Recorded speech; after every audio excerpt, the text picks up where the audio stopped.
Hello and welcome back to El Partido, yet another Spanish football podcast, but this time with a spooky twist.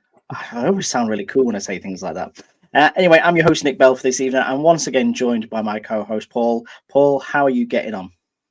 Doing great, Nick. It's starting to feel very autumnal in the northwest of England at the moment. The wind's picking up.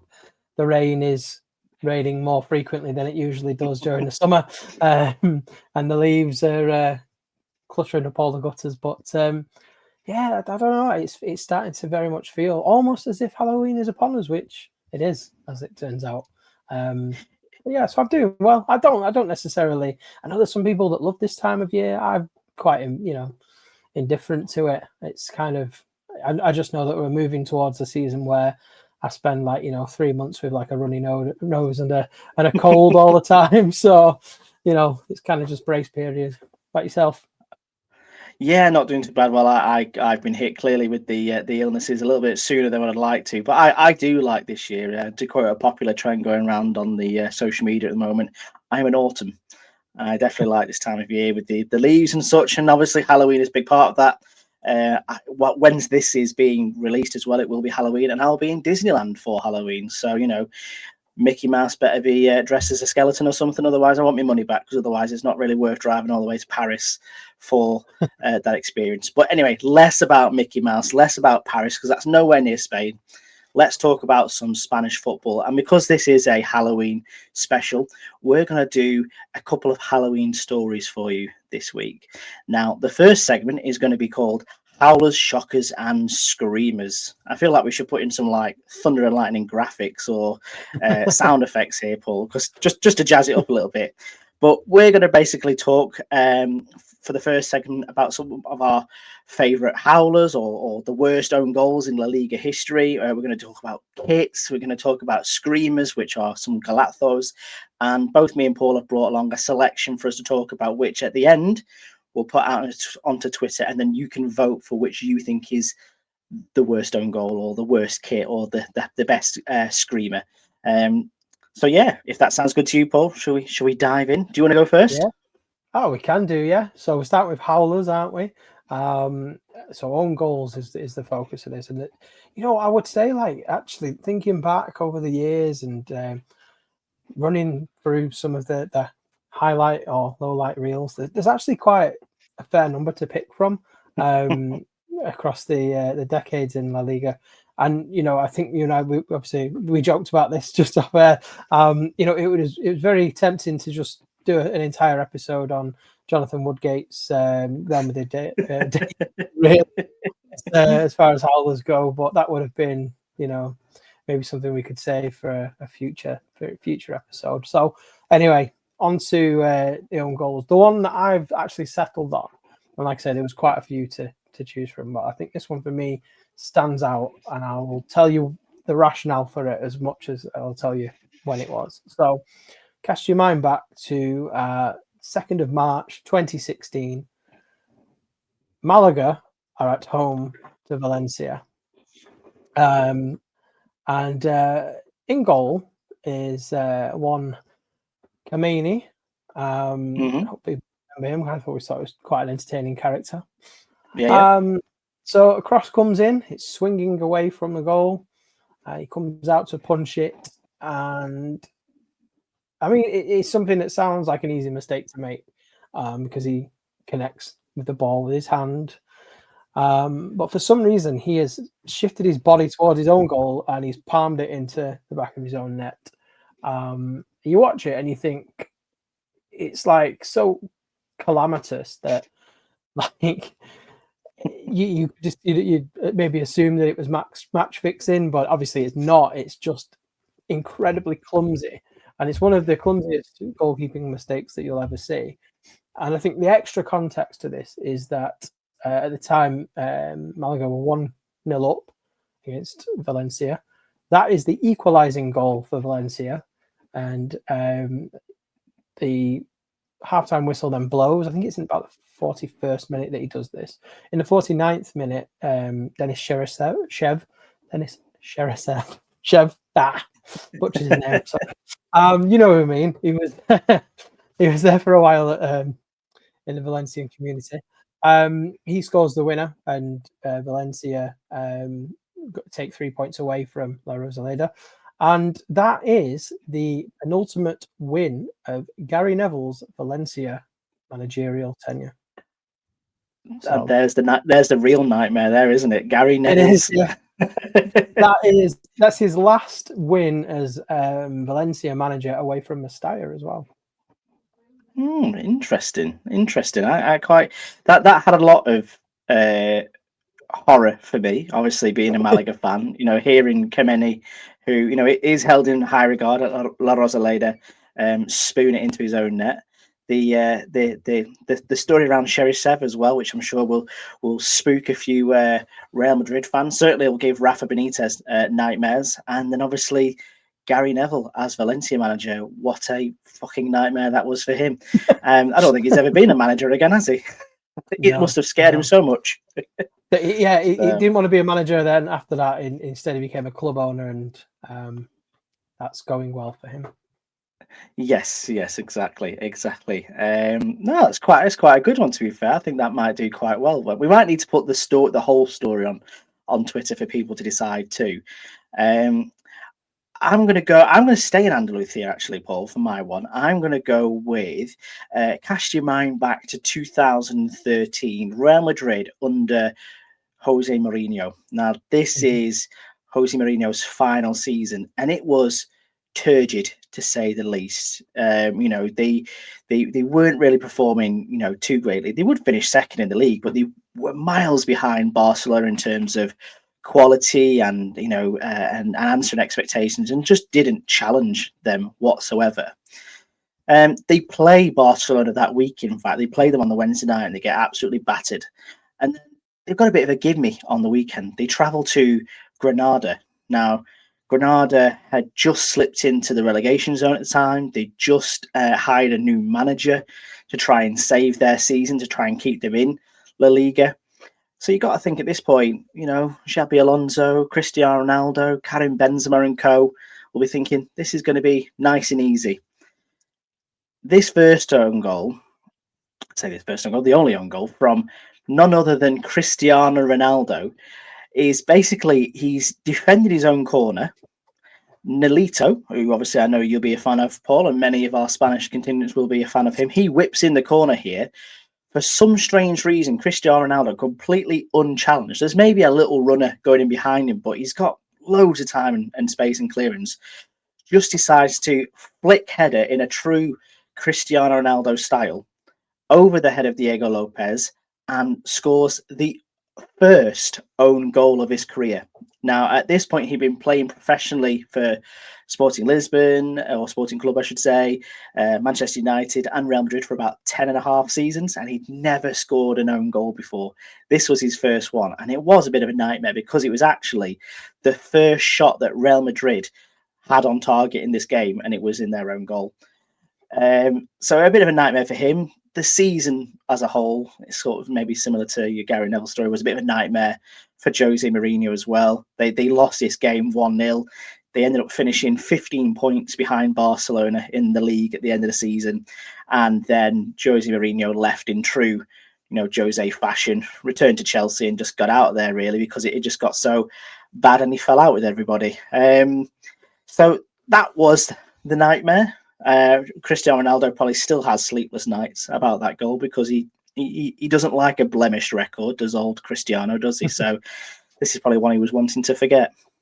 Yeah, do you know, I can't remember any other own goal that he's scored either. I don't believe it will be the only one of his career. But as we're recording, I'm sure as soon as we press the off button on the record, I'll think, oh yeah, there was that one. But you're right, that season in particular was quite a nightmare for Real Madrid. I think it's probably fair to say that for Mourinho's perspective as well, that season peaked in about September, where he's doing his sliding across his knees on the, in his grey suit across the pitch at the Bernabeu as Real Madrid have just come from 2-0 down to win 3-2 in the Champions League group stage against Manchester City, a very poor Manchester City side at that point that had Maicon at left back or right back, and Marcelo scored an absolute worldie in that game, actually, I should say. But that was when that season seemed to peak really for Madrid, I'd say.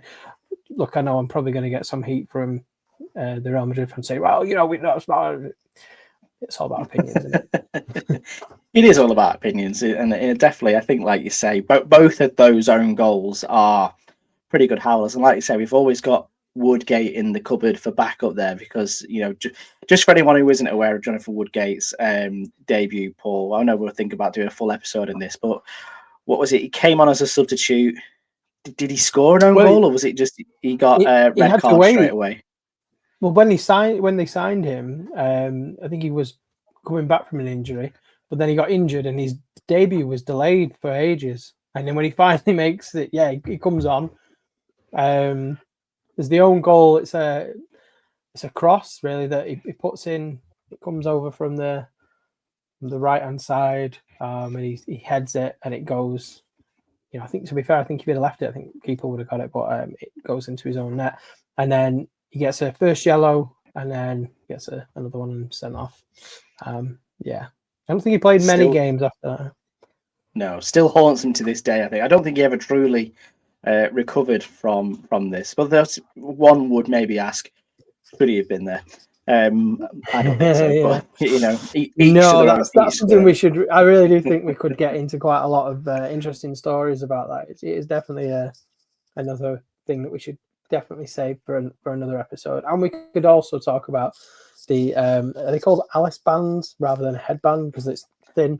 Yeah. Do you remember if he was wearing that at the time? Yeah, very cool. Of the time, I think he was either inspired to do it by Guti, and he was maybe trying to copycat Guti, channel him, or he walked so that Gareth Bale could run with his Alice band in the future as well. So an Alice Bands episode must come. A best Alice band or best hair episode we'll do in the future. But for now, we'll stick with the Halloween theme. We're going to move on to shockers next, Paul. And this is about worst kits in La Liga history. I'll take the floor for this one, if that's okay with you, Paul, because sure. We'll alternate. I've got a couple of honourable mentions, which I'd like to chuck out there before I get to my absolute scream of a shirt. Las Palmas away, 2016-2017. It's this sort of like fluorescent orange, I want to say, but not quite orange. Highways agent type colour. If you were working on the side of the road, it's that kind of colour. And to be fair, if it was all that kind of kit, Barcelona had one similar to that shade of orange in it, and it was all one colour, and it was like, okay. This had a bright blue collar, trim, cuff accent to it as well, which completely clashed with the colours. Now, I respect that is obviously a colour of Las Palmas in itself, but it just didn't work for him, and it was absolutely bloody horrible. So that was high up on my list. The other one was the Sevilla away shirt from 2005-2006, which was like a Joma kit, which I think there's a theme here, actually, because I think all of these are Joba kits, but that's maybe my own prejudice kicking in. It was kind of like a pink shirt, then had like a red and white sash going across the chest in like a paint effect and down the shoulder as well. Yeah. And I think what offended me or scared me most about that shirt is that Sevilla shirts are notoriously, don't mess with them. They are set in stone. They need to be like this for the home shirt, like this for the away shirt. This was borderline Frankenstein, as far as I'm concerned with this shit. It was kind of making something up as we went along, so I didn't like that. But the one I've actually settled on, Paul, is what are your feelings right now towards Getafe? Like, do you have any hard or strong feelings about them? I think they are a club that is kind of, I'd say, the pantomime villains at times, and I think that the relationship that they have with Borderlass is what epitomizes that pantomime villain label. Now, I like having pantomime villains for the purpose of, entertainment. And I think there is an art to what Getafe do that they are certainly the masters of. I wouldn't necessarily want to emulate some of the styles of play that they seem to promote, or the way that they perhaps celebrated the arrival of a player from Manchester United on loan. But I don't have any, ill feelings. Like I say, I like having pantomime villains in this world. I wouldn't want to be one. Maybe I am one. So, everyone's got their own opinions on me, I suppose. But I'm indifferent. I appreciate the value that they had in the wider picture, because it would be boring if we were all the same. I know that's very diplomatic, but I was going to say, you should be a politician, Paul. That was very side of the coin. I quite enjoyed that, which is also terrifying in its own aspects. I think I'm going to sway with this one, because I don't know if you've seen a picture of this, but if you haven't, I'm going to send it to you straight after this. We are both purists when it comes to football shirts. We've already mentioned, Sevilla shouldn't be doing this. We like teams that do that, etc. This 2005-2006 Getafe away shirt was a fucking monstrosity. Made by Joma once again, before Joma got their act together. So I will admit, Joma nowadays seem to be doing quite well. I like the Villarreal shirts. I like, Real Murcia. There's a few that I quite appreciate. They went for kind of like, and the word I'm going to use here is Bristol Rover style, sort of like checks, where you've got like quadrants. Yes, yeah. Which look quite smart. Sabadell have got like a sister kit, which looks, really nice with the blue and the white. Getafe did that style where they went for quadrants, but the problem is they kind of made the quadrants curved. So they actually didn't touch in the middle. There's like a little tiny gap in the middle of it where they didn't meet. So you just had this red shoulder panel and red underneath with like a blue trim that sort of never touched in the middle, which would irritate me. I don't know if I've got like OCD or something, but it just wound me up. Just you saying that, I mean, I don't have OCD, but like, I was like, no, there's something wrong there. It's kind of like that's not how it's supposed to work. They've got to meet in the middle. That's the purpose of that. Yeah, that is irritating. Yeah, it's a shocker for how it shouldn't be personally irritating. It's just a football shirt, but it shouldn't. Yeah. It's an assault. It's an assault on the senses, and like I say, I can't look at it without getting too angry. More to that, or insult to injury, is they had a little collar on it. So again, just like a neat, normal collar. But for some strange reason, they slit the collar in the middle for no apparent reason. It's already a plunging neckline. They slit it in the middle for that anyway. But then the pièce de résistance of shiteness with this kit is that they had as the sponsor PSG in massive green letters, which at no point would you ever fully understand A, who PSG are, and B, why it's in massive green letters in front of this red, white, and blue kit. It is so conflicting, so confusing, so horrible. It makes me physically ill to even think about it. It didn't really affect their season too much. They went on to finish 9th, which, to be fair for Getafe at the time, was quite a reasonable, respectful finish in La Liga. But I tell you what, if I was a player and I was, was arriving, say, somewhere like, the Camp Nou, and that was going to be the kit I was going to wear, I'd be raged. There are some, I think, one of the many reasons why I could not be a professional footballer, apart from skill, talent, fitness, and all the other important things, is that if I was required to wear, a Gehring, or horrendous kit like that, that's basically an aesthetic crime, I would be asking, what's the get out clause in my contract, really, like, sort of it was. I will send you the picture. Oh yeah. I just feel like, for the purpose of adding some balance here, our forward agenda, because we do have a calendar, don't we? And we have things planned, believe it or not. We do have at some point in the future plans to do a episode which does talk about Getafe in a positive light, and we're not all kicking people. That's not a pun. We will show them some balance, but that kit, as you've described there, is is an aesthetic crime. Yeah, it's not a good start to any kind of celebration of Getafe, and like you, I admire them for how they are. I don't want to say they're anti-establishment. That's probably not right, but they are like shithouses, and maybe this was the ultimate shithouse shirt potentially. But yeah, I just did not like it at all. Especially compared to the other two. Like the other two seem quite nice in comparison. So what have you gone for? Which monstrosity have you decided to select? Well, I think these are quite tame by comparison. Now, I must admit as well, I went for these. I went for kits of Spanish clubs rather than specifically top flight clubs.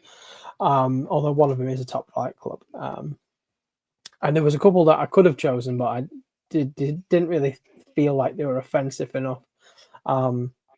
So ones that didn't make my top two was, Cultural Leonesa did the kit that was basically a suit. And the reason why I couldn't include that is because I actually saw the group photo of the players. I thought, well, actually, far from a football pitch, it looks like actually pretty cool. And then I found out it was for a charity, and I thought, well, I can't insult it now. No, you have to buy it now. Yeah. And then there was the I can't remember which team it was in the lower leagues that had the broccoli kit, which I remember seeing at the time thinking that's repulsive. But then when I saw pictures of it now, I thought it's bad, but it's not as bad as some of the kits that are doing the rounds, these days. So the two that I've gone with, one of them is a club that we have a lot of time and respect for, that we've recently done an episode on, which is Athletic Club. So if you think back to 2004, 2005, they returned to European football, and they employed a Basque artist named Dario Urze. May have butchered his name as well, so we're keeping up the habit of a lifetime there. So he'd been asked to sort of do a special kit for celebrating the fact that the club was back in European football. And I really, really don't know how to describe this in any other way than the real basic way I'm going to do now. But everybody knows Athletic Club play red and white stripes, apart from the early days when it was the blue and white. But, think about the iconic strip. You can't really get that wrong, can you? Red and white lines, basically. But he, in his artistic wisdom, didn't go for that. He instead went for what I would describe as if somebody wearing a white T-shirt was pelted with cartoon tomatoes, and the splatter of those tomatoes just... It's really hard. There's no stripes to it. It is just a bizarre splattered red pattern on top of a white shirt, and it has this sort of effect to it where I think it was maybe supposed to look like it was almost like 3D or something, but it hasn't photographed well on the cameras of the time. So looking back at it, it was sending my eyes funny and giving me a literal headache. So that one is up there, and I feel like that awful one, because it nearly caused me physical pain. I feel like that should probably put it, slightly ahead of the other one. But then the other one that I picked is a home kit that CD Palencia wore in 2016-17, which was, which one I'm going to talk about, don't you? Yeah, I know exactly which one you're talking about.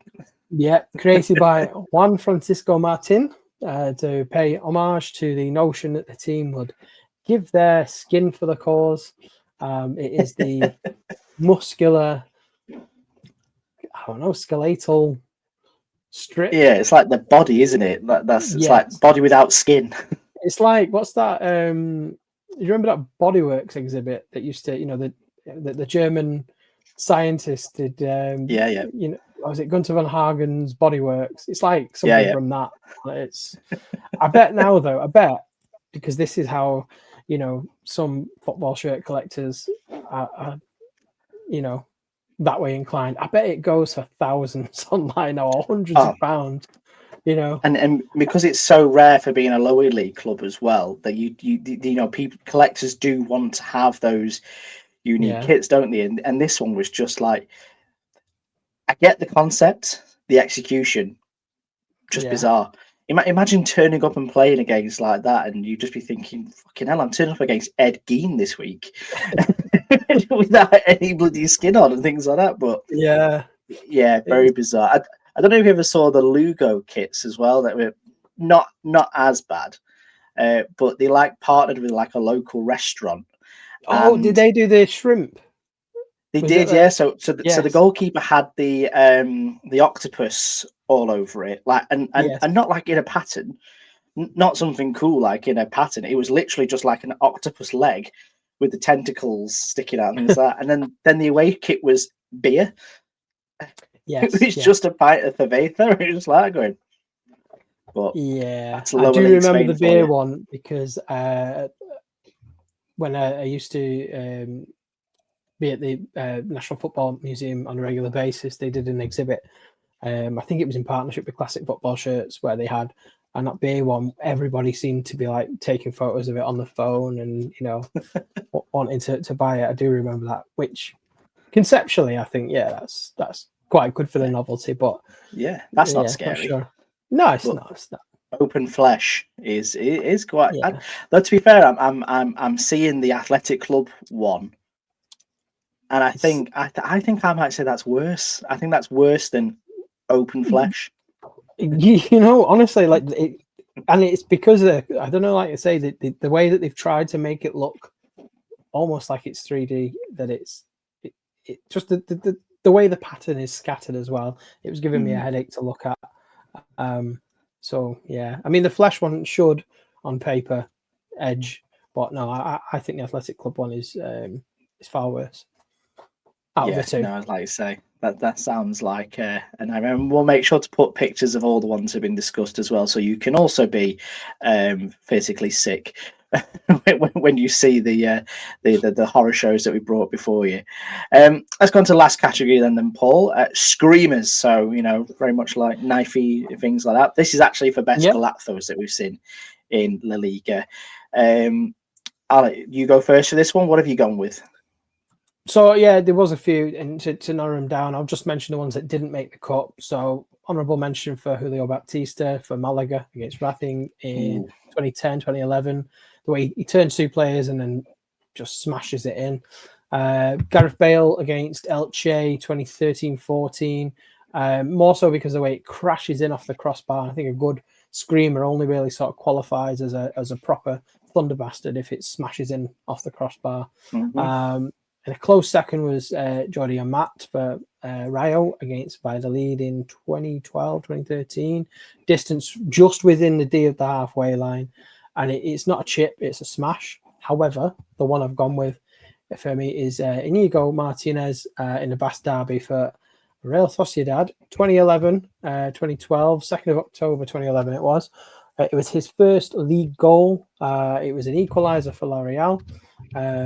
Like Johnny Amat's goal, it was smashed rather than chipped. And to do it in a Basque Derby is massive.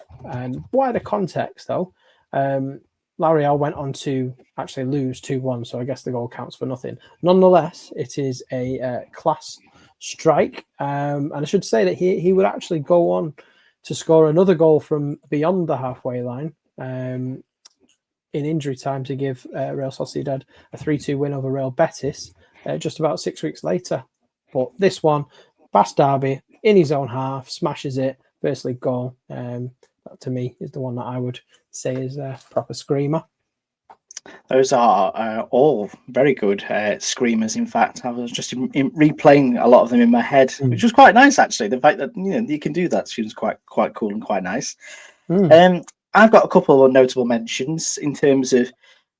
I think one of them, to be fair, isn't necessarily a screamer, so I don't maybe if I have to omit it. I think one of the obvious ones we've got to talk about is Roberto Carlos's first goal for Real Madrid against Real Sociedad back in 1996. An absolute, if we're talking Thunder Bastard territory, this is peak prime Roberto Carlos just absolutely leathering it into the back of the net.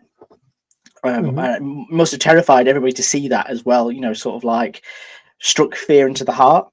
A couple of other ones, we mentioned it in Revista El Partido last month, was the Aritz overhead kick. Again, the story around that being his last goal of his career too. What a way to go out. And then I had Kevin Prince Boateng's goal against Cardiff, though not really a screamer, but a really great goal nonetheless. But my actual screamer, Paul, was Inaki Williams. So this is back about 10 years ago, I think it is now. Athletic Club are playing Espanyol at home. The ball sort of like chipped into him. He takes a touch with his heel, which then sort of like flicks it over his opponent or his oncoming defender. And then he absolutely rifles it over the goalkeeper. It comes in off the bar, hits the other post, and then just nestles into the top corner. And it's hit with so much power and so much velocity that it's just an absolute screamer, an absolute, as we keep saying, thunder bastard in terms of goals. And for me, it's up there with one of the best goals I've ever seen.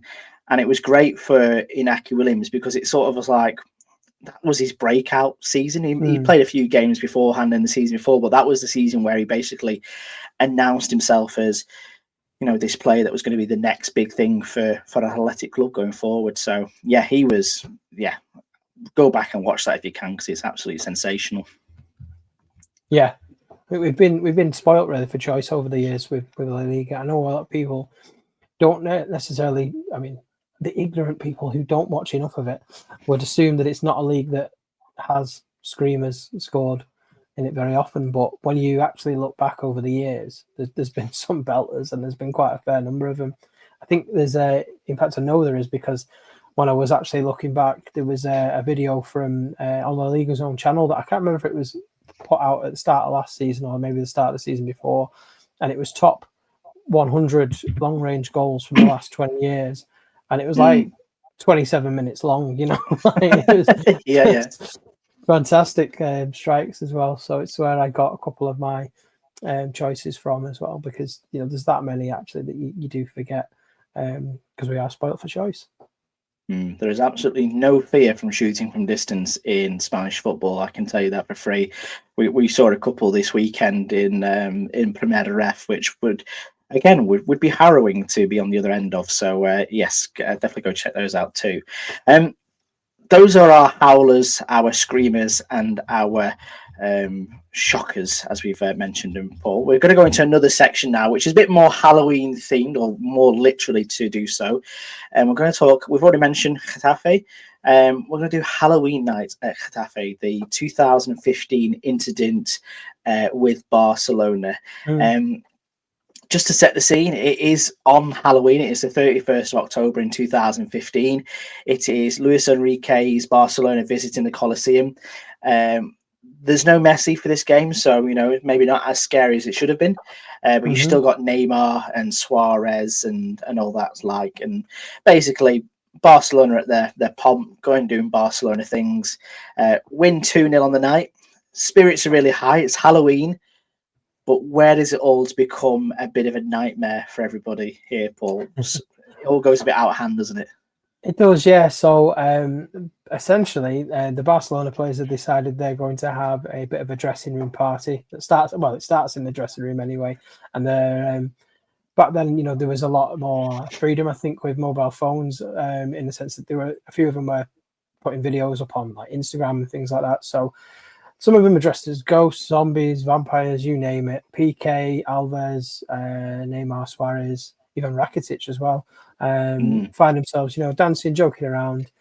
And they're putting them up online. But they then move out of the dressing room and head into the press area and the mix zone, where the Getafe midfielder, Victor Rodriguez, he's doing a live post-match press conference, or interview, I should say, really. And the Barca players burst in with their costumes on. And you'd think like this is kind of, it's Halloween in it, but Victor is not impressed at all. You can see his face instantly drop. Causes quite a lot of commotion. And you can also, even though they're wearing masks, you can sort of tell by the body language that the Barca players know that they've kind of got this wrong. By the way, that sort of PK sort of comes to a bit of a halt and then turns around and sort of ushers them back out of the room.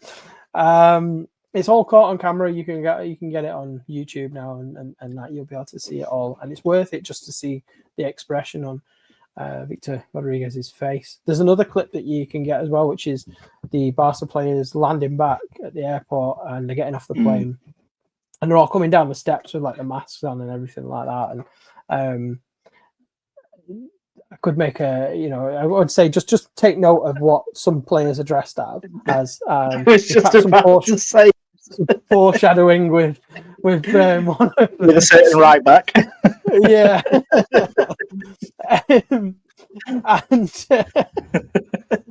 then there's even Rakitic, who he took his mask off and he just looks like he's wearing his ordinary clothes at that point.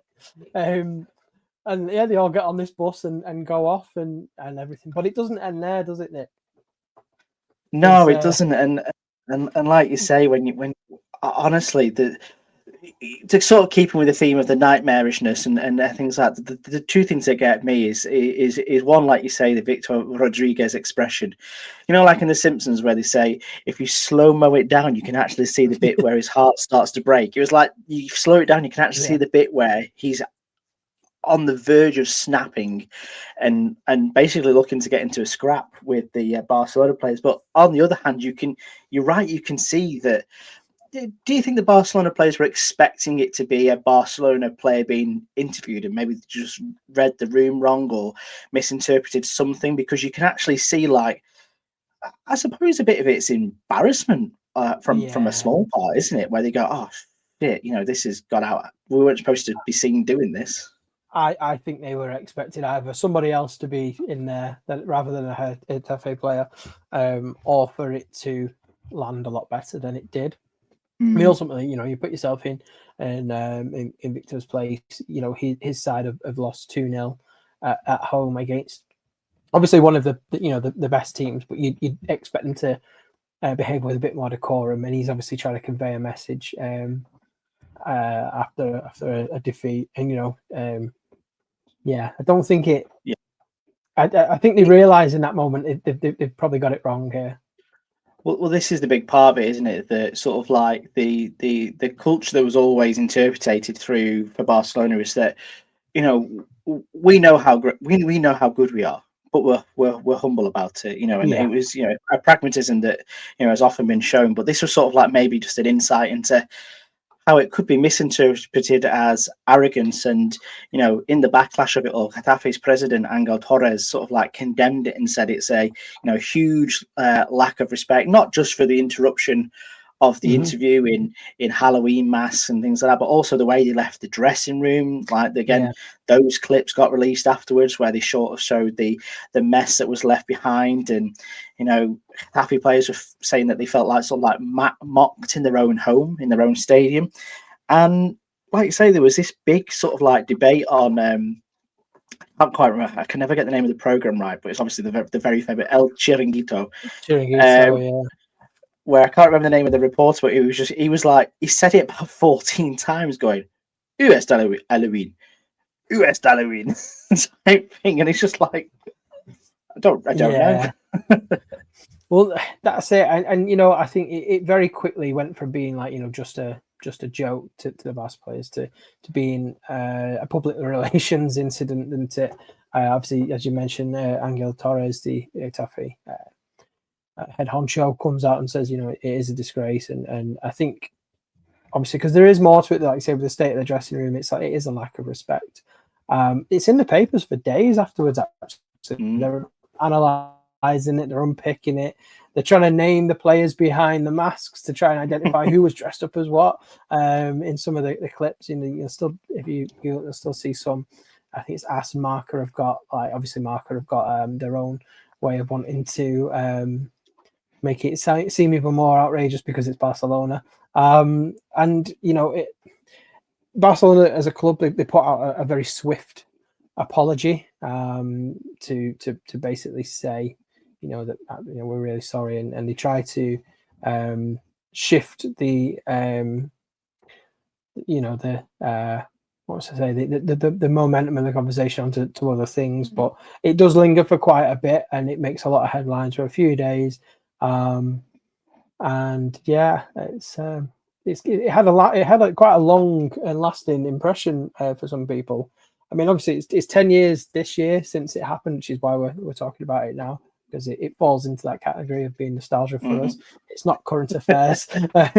No. But yeah, it's definitely worth, if anybody hasn't seen it or doesn't remember it very well, definitely have a look back at some of the clips of it. I mean, some of it is relatively amusing, but it jolts a bit as being really awkward, particularly when you see the look on Victor's face. But it is quite amusing when you see him getting off the plane. The plane one always gets me when I watch these videos back, because it does in some respect look like a bit like a perp walk as well. Yes, yeah. Like naughty school children. Yeah, exactly, but they're all dressed up. And the thing is, at this point, no one's taken, like you say, apart from even Rakitic or someone like that, no one's taken the costumes off. They've departed the stadium, I assume rather hastily. Maybe that's why they've got on the plane the way they are. I just have this vision where they must be walking through Madrid airport or whichever private airport they must have flown from, just dressed as, I think one of them was dressed as Shrek. I think another one was dressed as a zombie, and things like, just like going, what the fuck must have been going in through their minds to think this would be a good idea. And Spain does have one of those cultures, especially in the media, where they will become fascinated by something like this for a very long period of time, and they will keep the conversation going. Something which probably could have been resolved rather quickly and forgotten about rather quickly grows legs, doesn't it? And becomes a question, even weeks after, about Barcelona think they're the dog's dick type thing, and they think they're that, and that they're absolutely perfect, and it plays into the rhetoric around a lot of teams that go to play them afterwards as well, that they go, we had that with Barcelona as well. They've left the dressing room a bit like that. They've done this, and it becomes a bit like a bit of a haunting for Barcelona for that season, and even till now, doesn't it? Oh yeah, it does. Yeah. It doesn't go away easily, and it's like one of those things where, like, it kind of, you're right in saying it encourages others, or maybe just makes other clubs feel that they can get involved, or stick a boot in whilst they're there. Maybe they've been opportunistic, I don't know, but yeah, it really does sully the image of this great team in a way, doesn't it? I mean, it sounds like we're overstating everything, but from a respect level to the opposition, I just don't think it's a good look for Barcelona. And it's if it was something more mild, it wouldn't be something that would be talking about 10 years later, would it? No, and it still goes on, like you say. We're 10 years behind. Every Halloween, it rears its head as they call it El Aterrador Halloween del Barça. And it's just one of those that will be around forever. These clips. I still share the guy who overtook his dad in a tractor. That must be 25 years old. Hey, we keep sharing these clips. I found myself seeing that like recently on social media and thinking, oh yeah, I remember it, and it's aged so well that it's still funny now, isn't it? It exactly is, and this does still have that part comedy, part cautionary tale, as you've said about this as well, about perception and professionalism. But it'll be something that Barcelona could win the Champions League. I know they never will win the Champions League on Halloween. It's far too early in the season, but they could win the Champions League on Halloween. But it will still be remembered. Do you remember that time when you dressed up as Halloween characters at Getafe in the Coliseum and crashed Victor Rodriguez's press conference? Oh yeah, that was you. So a bit of a nightmare for Barcelona going forward, but just a cautionary tale, a ghost story of La Liga to end on there, Paul, which I think has been quite a nice, we've had a lot of interviews recently and we've had to do a lot of homework. This has been quite nice just to talk about some, reminisce, break it up, and just have a bit more easy going. There's been some heavy subjects as well that we have covered in the last few weeks and few episodes with some of the topics in the interview. So yeah, this is just something lighter, and it's I think this is the first one of the new series that's just been the two of us actually as well. So yeah, it has definitely. So it's been a delight to talk about all these horror stories with you. I look forward to sharing some imagery of especially the horrible kits that we've discussed about on Halloween, and we'll give you the opportunity to vote for which you think is the most terrifying.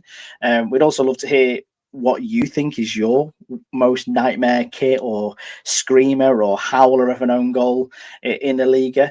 And naturally, of course, we're going to share the clip from Barcelona at Getafe. I think it might have to become like an El Partido regular occurrence every Halloween now. So we'll definitely be doing that too.